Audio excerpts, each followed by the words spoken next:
8 साल का एक बच्चा 1 रुपए का सिक्का मुट्ठी में लेकर एक दुकान पर जाकर पूछने लगा, क्या आपकी दुकान में ईश्वर मिलेंगे? दुकानदार ने ये बात सुनकर सिक्का नीचे फेंक दिया और बच्चे को बाहर निकाल दिया। बच्चा पास की दुकान में जाकर 1 रुपया लेकर चुपचाप खड़ा हो गया। बेटा, 1 रुपए में तुम क्या चाहते हो? मुझे ईश्वर चाहिए। आपकी दुकान में है?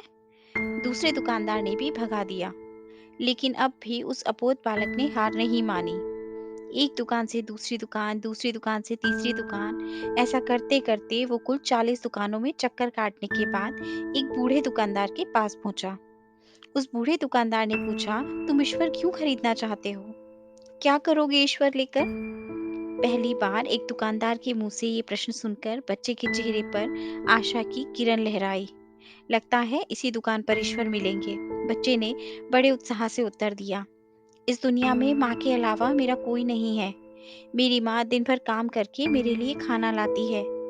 मेरी माँ अस्पताल में है। अगर मेरी माँ मर गई तो मुझे कौन खिलाएगा? और डॉक्टर ने कहा है कि अब सिर्फ ईश्वर ही तुम्हारी माँ को बचा सकते हैं। क्या आपकी दुकान में ईश्वर मिलेंगे? हाँ, मिलेंगे। कितने पैसे हैं तुम्हारे पास?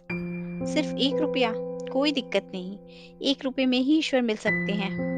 दुकानदार ने बच्चे के हाथ से 1 रुपया लेकर उसने पाया 1 रुपए में एक गिलास पानी के अलावा बेचने के लिए और कुछ भी नहीं है। इसलिए उस बच्चे को फिल्टर से एक गिलास पानी भरकर दे दिया और कहा, ये पानी पिलाने से तुम्हारी माँ ठीक हो जाएगी।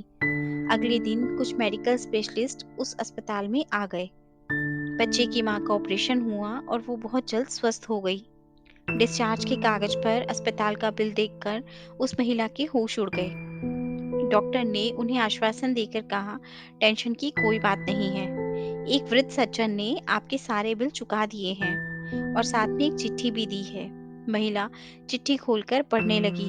उसमें लिखा था, मुझे धन्यवाद देने की कोई आवश्यकता नहीं है।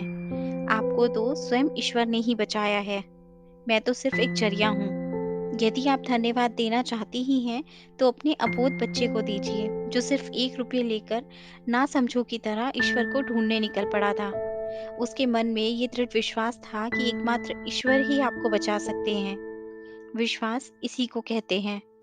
ईश्वर को ढूंढने के लिए करोड़ों रुपए का दान करने की कोई जरूरत नहीं है। यदि मन में अटूट विश्वास हो तो 1 रुपए में भी ईश्वर मिल सकते हैं। दोस्तों, आशा करती हूँ आपको ये कहानी अच्छी लगी होगी और ज़रूर कुछ नया सीखने को मिला होगा।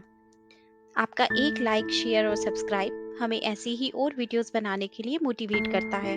इसलिए अगर अभी तक आपने हमारा चैनल सब्सक्राइब नहीं किया, तो प्लीज़ आप हमारे चैनल को सब्सक्राइब करें। आपसे कल फिर मुलाकात होगी एक नई कहानी के साथ। धन्यवाद।